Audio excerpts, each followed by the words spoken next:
وصدق رسوله النبي الكريم عليه وعلى آله وأصحابه أفضل الصلاة وأكمل التسليم.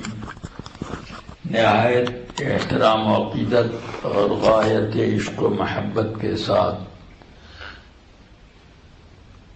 درود شریف کا نذرانہ بارگاہ رسالت میں پیش کرنے کی سعادت حاصل کریں. اللہم صل علی سیدنا و مولانا محمد معدن الجود والکرم وعلی آلہ واصحابہ وبارک وسلم. رفیقان گرامی اور عزیزان ملت اسلامیہ، آپ کو یہ بارہا معلوم ہو چکا کہ رسول اکرم صلی اللہ علیہ وسلم نے یہ ارشاد فرمایا، احد پہاڑ کے اوپر تشریف لائے اور گرد و پیش دیکھنے کے بعد ارشاد فرمایا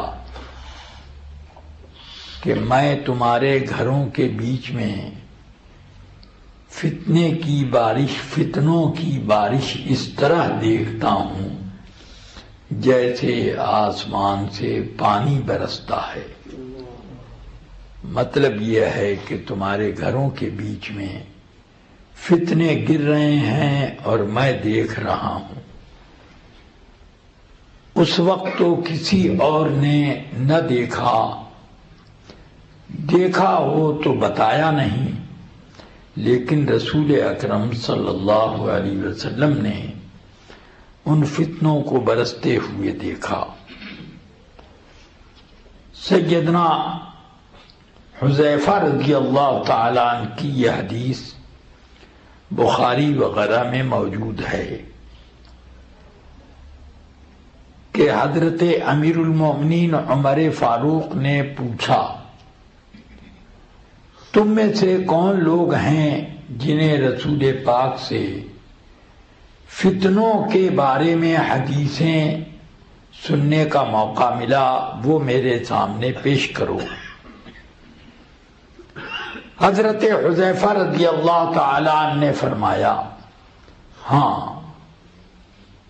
میں جانتا ہوں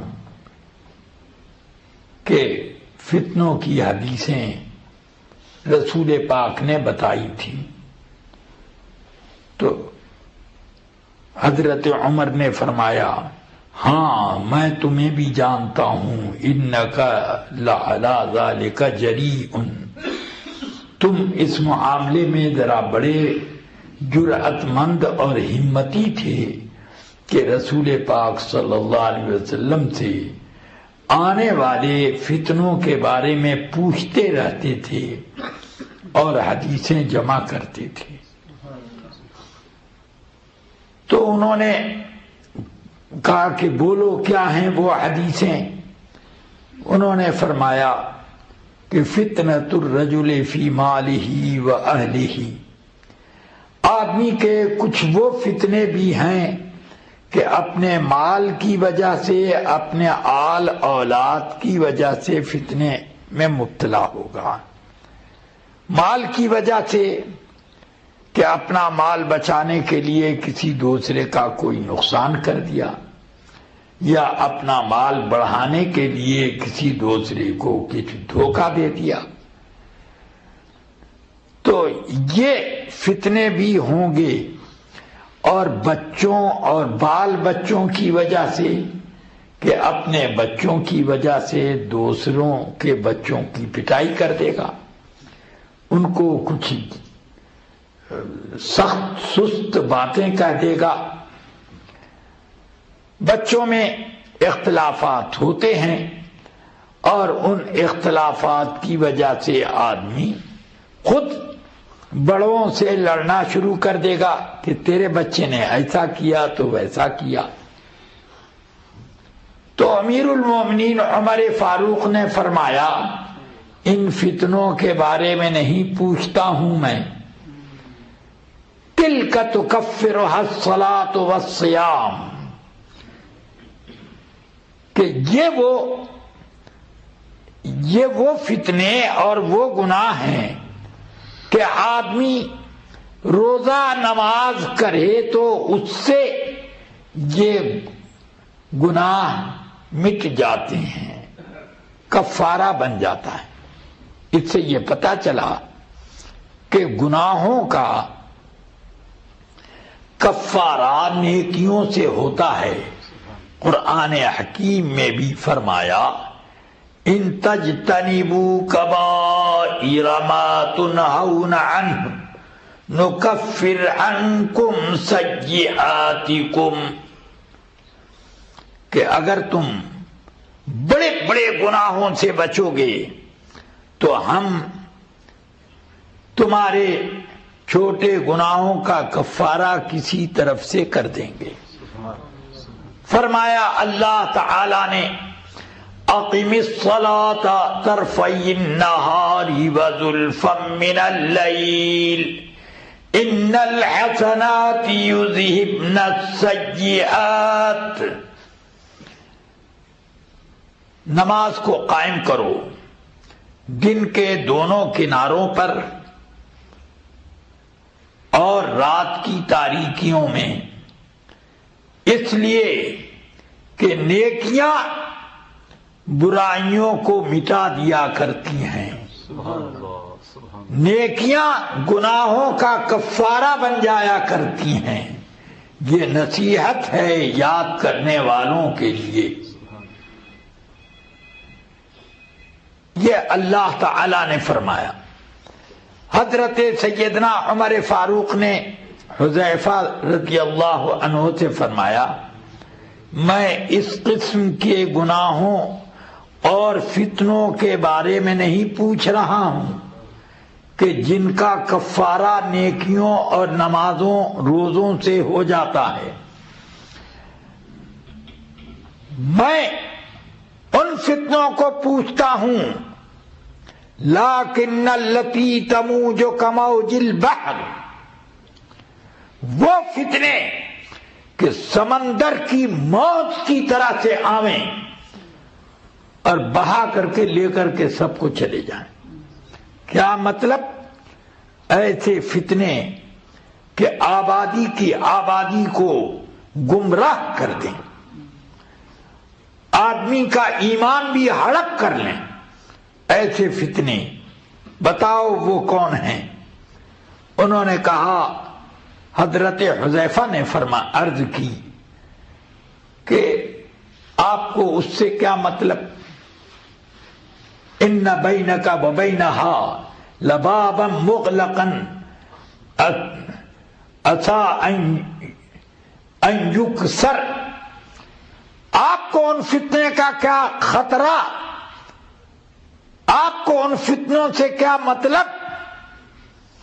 آپ کے اور ان فتنوں کے درمیان ایک دروازہ ہے جو بالکل بند ہے، وہ عسى ان یکسر، قریب ہے کہ وہ دروازہ توڑا جائے گا۔ تو حضرت عمر رضی اللہ تعالیٰ عنہ نے فرمایا کہ یکسر او یفتح، بتاؤ کہ وہ دروازہ توڑا جائے گا یا کھولا جائے گا؟ انہوں نے فرمایا کہ یکسر، توڑا جائے گا۔ تو حضرت عمر رضی اللہ تعالی عنہ افسوس سے کہنے لگے اے کاش کھولا جاتا تو بند ہونے کی امید تھی، توڑ دیا جائے گا تو اب اس کے بند ہونے کا کوئی سوال ہی نہیں پیدا ہوتا۔ لوگوں نے حضرت مسروق سے کہا کہ حذیفہ سے پوچھو کہ وہ کون سا دروازہ ہے، اور کیا عمر کو پتا تھا کہ وہ دروازہ کون ہے؟ تو حضرت مسروق نے حذیفہ سے جب پوچھا تو حضرت حذیفہ رضی اللہ تعالی عنہ نے فرمایا ہاں، اس دروازے کے بارے میں حضرت عمر کو پتا تھا، جیسے یہ معلوم کہ آج کی رات کے بعد کل کا دن آئے گا، جیسے ان کو یہ معلوم تھا ویسے ہی انہیں یہ بھی معلوم تھا کہ وہ دروازہ کون ہے۔ تو حضرت مسروق نے پوچھا آپ بتائیے وہ کون دروازہ ہے؟ انہوں نے کہا وہ دروازہ خود حضرت عمر ہیں۔ اب یہ پتا چلا کہ رسول اکرم صلی اللہ علیہ وسلم نے صحابہ کو یہ بتا دیا تھا کہ جب تک عمر ہیں اس وقت تک فتنے کا دروازہ کھلنا محال ہو رہا ہے، جب حضرت عمر چلے جائیں گے تو فتنوں کو روکنے والا دروازہ ٹوٹ جائے گا اور پھر فتنے سمندر کی طغیانی کی طرح سے اندر گھسیں گے اسلام میں۔ چنانچہ انہی کی شہادت کے بعد کیا حضرت سیدنا عثمان غنی رضی اللہ تعالیٰ عنہ کے زمانے میں وہ فتنہ نہیں اٹھا جس فتنے میں حضرت سیدنا عثمان غنی رضی اللہ تعالیٰ عنہ کی شہادت ہوئی؟ مدینے میں آ کر باہر سے لوگوں نے مسجد پر قبضہ کر لیا، مسجد کے مصلی امامت پر قبضہ کر لیا، امیر المومنین عثمان غنی کو گھر سے باہر نہیں نکلنے دیتے، 40 روز تک ان کا کھانا پانی بند رکھا گیا، سخت مصیبتوں میں گھرے رہے اور مسلمانوں کے پاس طاقت تھی مگر وہ طاقت استعمال کرنے کی ہمت نہیں تھی۔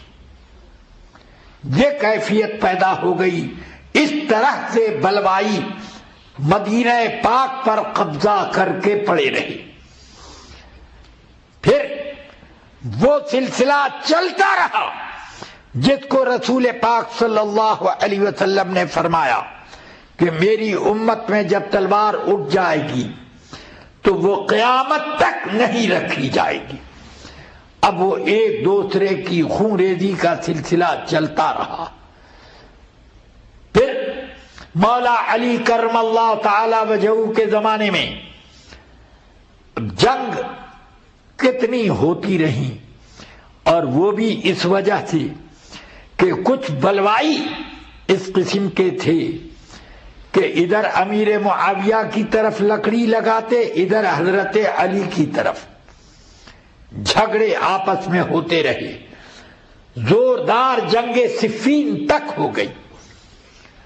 اسی زمانے میں خارجیوں کا فتنہ بھی سر اٹھا کر آیا، ان لوگوں نے بدعقیدگیاں پیدا کی، جو لوگ کوئی گناہ کریں گے ہمیشہ کے لیے جہنم میں جائیں گے،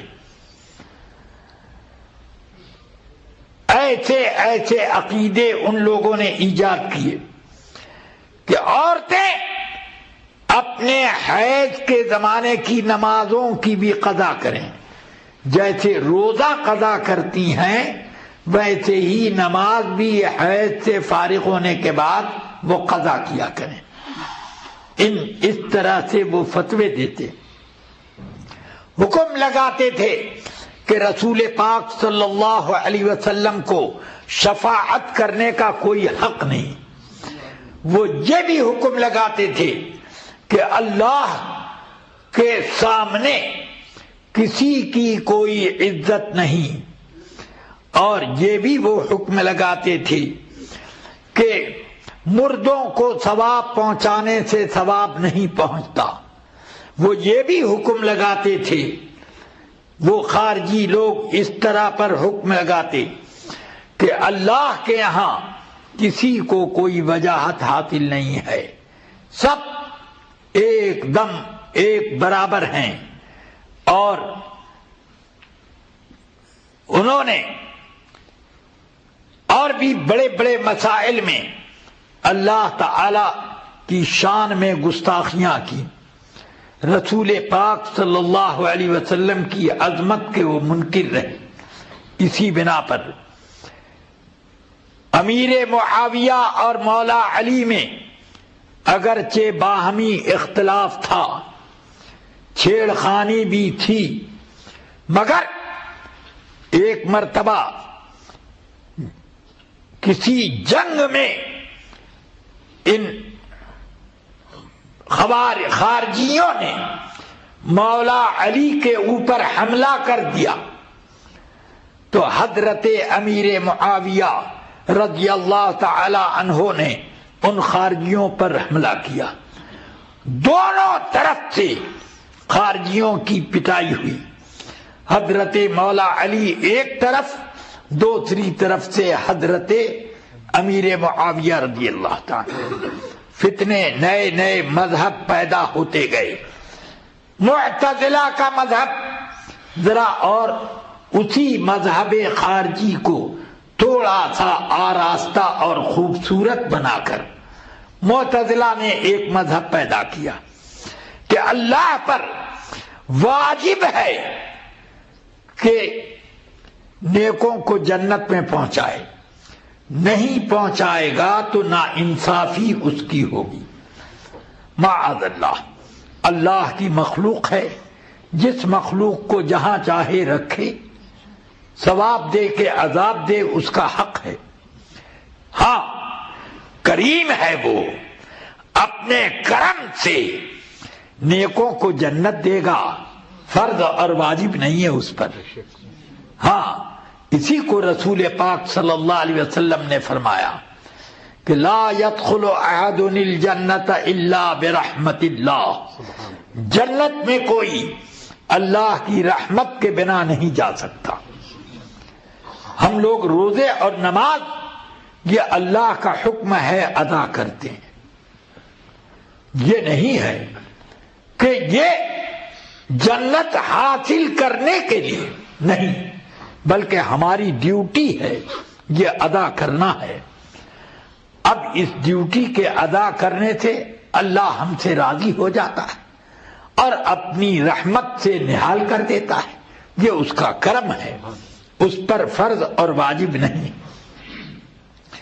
اسی طرح باطنیوں کا ایک فرقہ پیدا ہوا، وہ لوگ اتنے بدمعاش تھے کہ جو ان کے عقیدے پر نہ ہوتا اس پر حملہ کرتے، اس کو قتل و غارت کا شکار بناتے، طرح طرح سے کتنے فتنے ایسے پیدا ہوئے، یہاں تک کہ باطنیوں نے مکہ معظمہ پر اور مدینہ طیبہ پر 20 سال تک حکومت کی،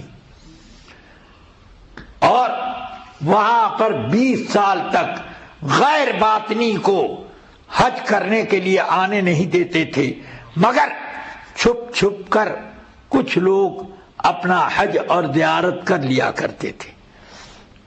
اب وہ ایسے بدمعاش بد عقیدہ، وہ یہ قرآن کے بارے میں ناشائستہ باتیں کہتے، انبیاء کرام کے بارے میں ناشائستہ باتیں کرتے، اور اسی طرح سے ان تمام ائمہ دین اور شہداء مسلمین، ائمہ صالحین کے بارے میں بیہودہ باتیں کرتے تھے۔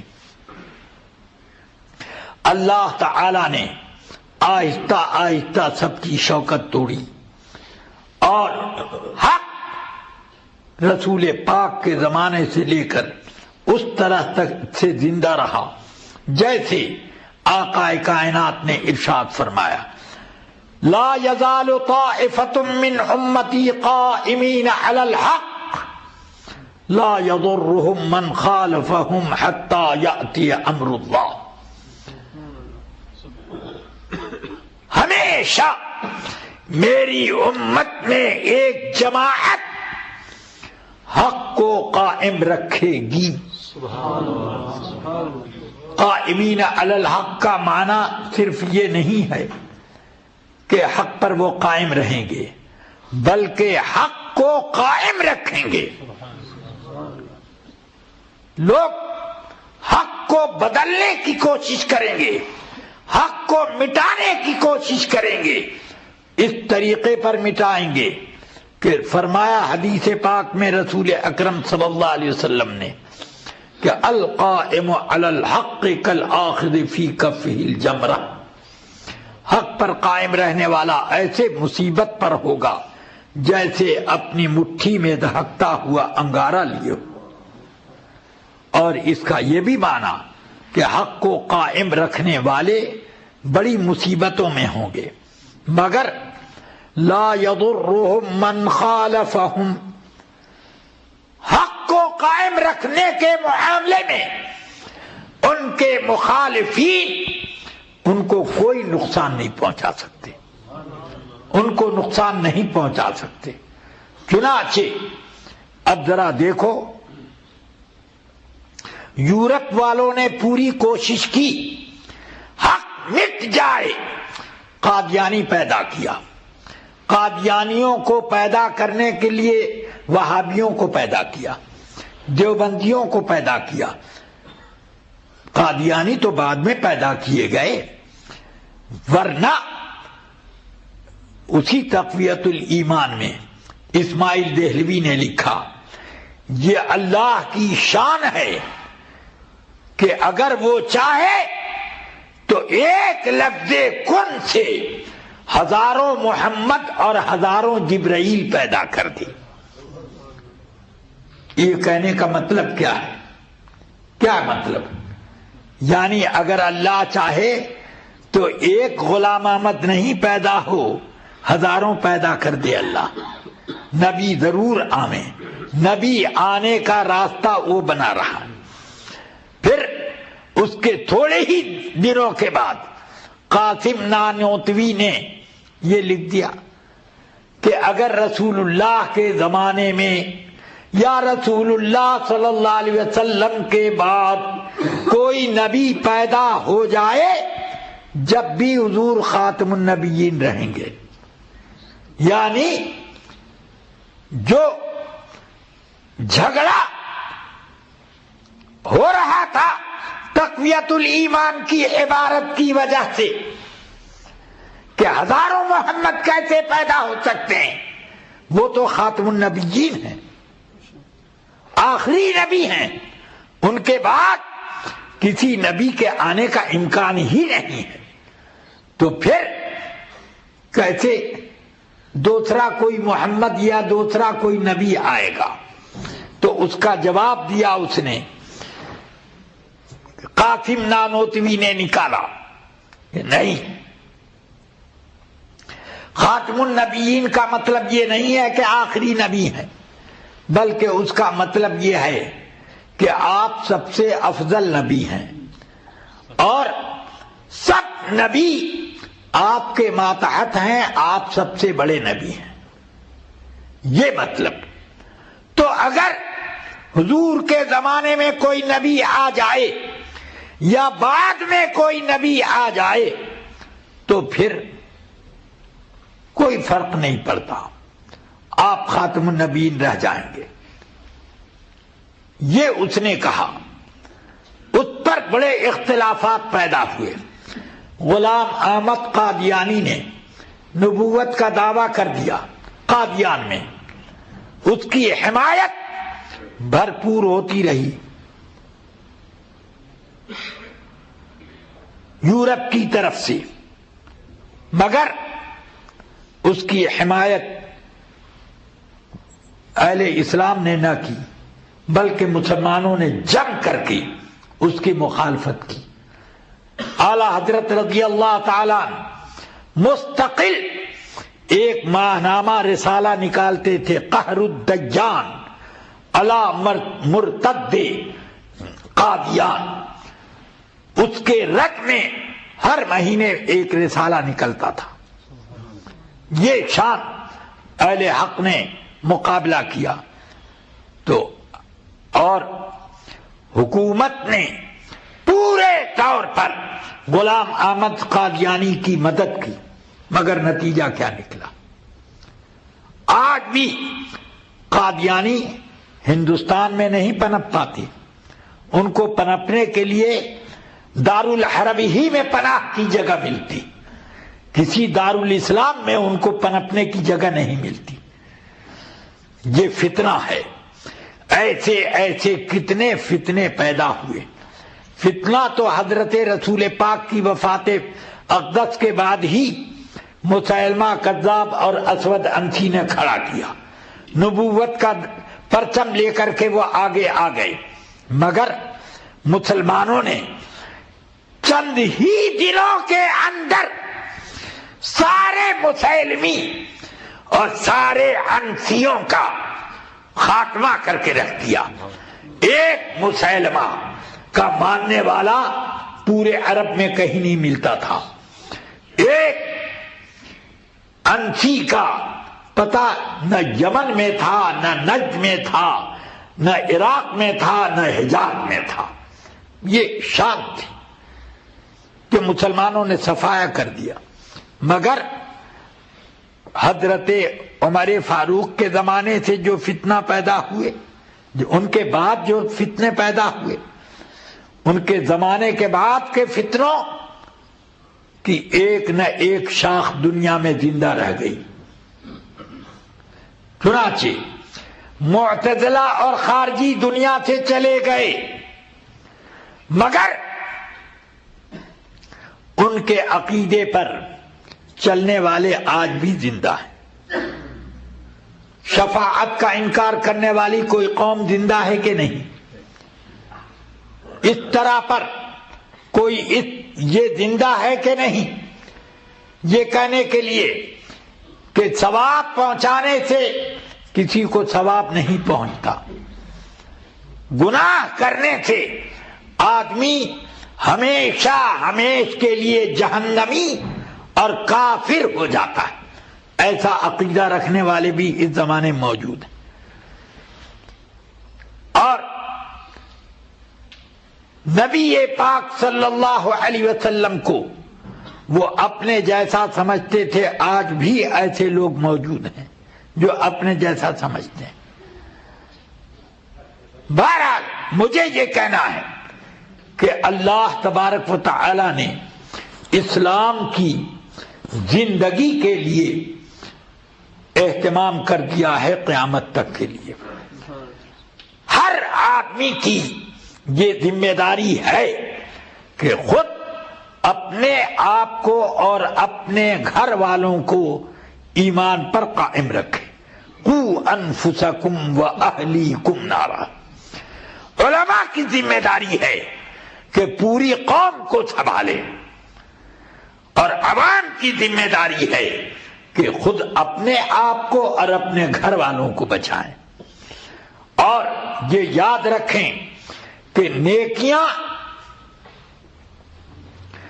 جس طرح سے برائیوں کو کھا جاتی ہے اور کفارہ بنتی ہیں، اسی طرح سے آدمی کے دل میں برائیوں کی جب جڑ پنپ جاتی ہے اور جگہ پکڑ لیتی ہے تو پھر آدمی کو اب گناہ کے لیے وہ عادی بناتی ہے۔ آدمی کے اندر ہمت کھلتی چلی جاتی ہے، اور اتنی ہمت ہوتی ہے کہ پہلے مکروہ کام کرتا ہے، پھر اس کے بعد مکروہ تحریمی کرتا ہے۔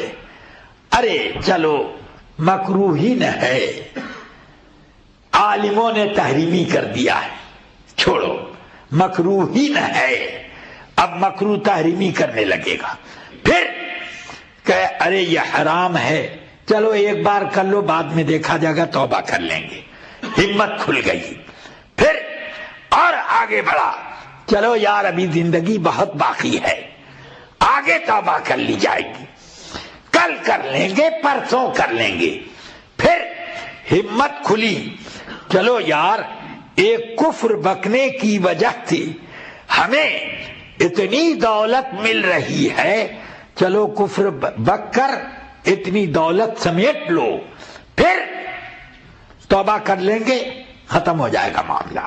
التائب من الذنب کمن لا ذنب لہ، توبہ کر لینے والا گناہوں سے ایسے ہے جیسے اس نے کبھی گناہ ہی نہ کیا۔ تو ایسا ہو جاؤں گا میں. یہ آدمی کفر کا عادی ہو جاتا ہے، پھر دل پر مہر لگ جاتی ہے.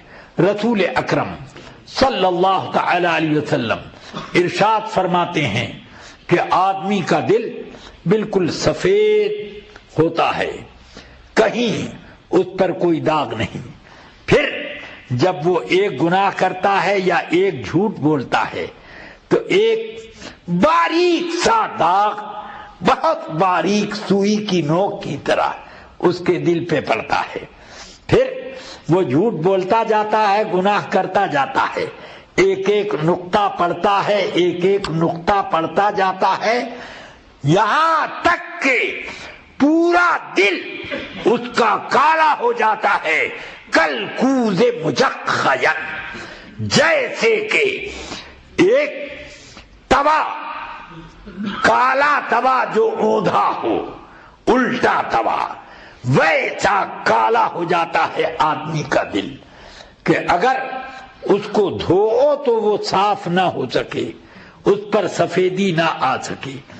اور پھر آدمی سچ بولتا ہے، سچ بولنے کی عادت بناتا ہے، عادت بناتا ہے، عادت بناتا ہے، حتی یکتب عند اللہ صدیقا. سچ بولتے بولتے بولتے اس درجے میں آ جاتا ہے، اس کا دل جگمگا جاتا ہے اور اللہ کے ہاں وہ صدیقین میں لکھ لیا جاتا ہے. اب آج کیسے حالات ہیں، گناہوں کی کیا یورش ہے، فتنے کس طرح سے لوگوں کے گھروں میں گھس چکے ہیں اور لوگوں کے دلوں میں کس طرح سے جگہ پکڑ لی ہے فتنوں نے. یہ سب چیزیں بتانے کی نہیں ہیں. ہر آدمی خود جائزہ لے اور توبہ کرے، استغفار کرے، گناہوں سے بچنے کی ذمہ داری لے، جہاں تک ممکن ہو خود کو اور اپنے بچوں کو وہ گناہوں سے دور کرے. آج یہ مت سمجھو کہ حکومتیں تمہیں سیدھے راہ پر چلائیں گی اور غلطیوں سے بچائیں گی. وہ دور تھا خلفائے راشدین کا. اب دور یہ ہے کہ حکومتیں گناہوں کو زیادہ پسند کرتی ہیں اور بعض حکومتوں نے تو ذمہ لے لیا ہے کہ لوگوں کو گناہ گار بناویں. ورنہ یہ مردوں کی مردوں سے شادی قانونی حیثیت نہ پکڑتی اور وہ بوائے فرینڈ اور گرل فرینڈ کو قانونی حیثیت ہرگز نہ دی جاتی. اگر حکومتوں نے گناہوں کا ذمہ نہ لیا ہوتا تو یہ سب نہ ہوتا. اللہ تبارک و تعالی سے میں دعا کرتا ہوں، یا رب العالمین مجھے میرے تمام احباب کو گناہوں سے بچا، فتنوں کی یورش سے محفوظ رکھ. یا رب العالمین بد عقیدگی اور دلوں کی کجی سے ہم سب کو محفوظ رکھ، صراط مستقیم پر چلا. اہدنا الصراط المستقیم صراط الذین انعمت علیہم صراط الذین انعمت علیہم صراط الذین انعمت علیہم غیر المغضوب علیہم ولا الضالین. اللهم ربنا اقمنا على السنة والجماعة فإذا توفيتنا فتوفنا عليها. اللهم ارزقنا الاكتساب بالسعادات والاجتناب من السيئات. ربنا تقبل منا إنك أنت السميع العليم وتب علينا إنك أنت التواب الرحيم. وصلى الله تعالى على خير خلقه سيدنا محمد وآله وصحبه أجمعين برحمتك يا أرحم الراحمين.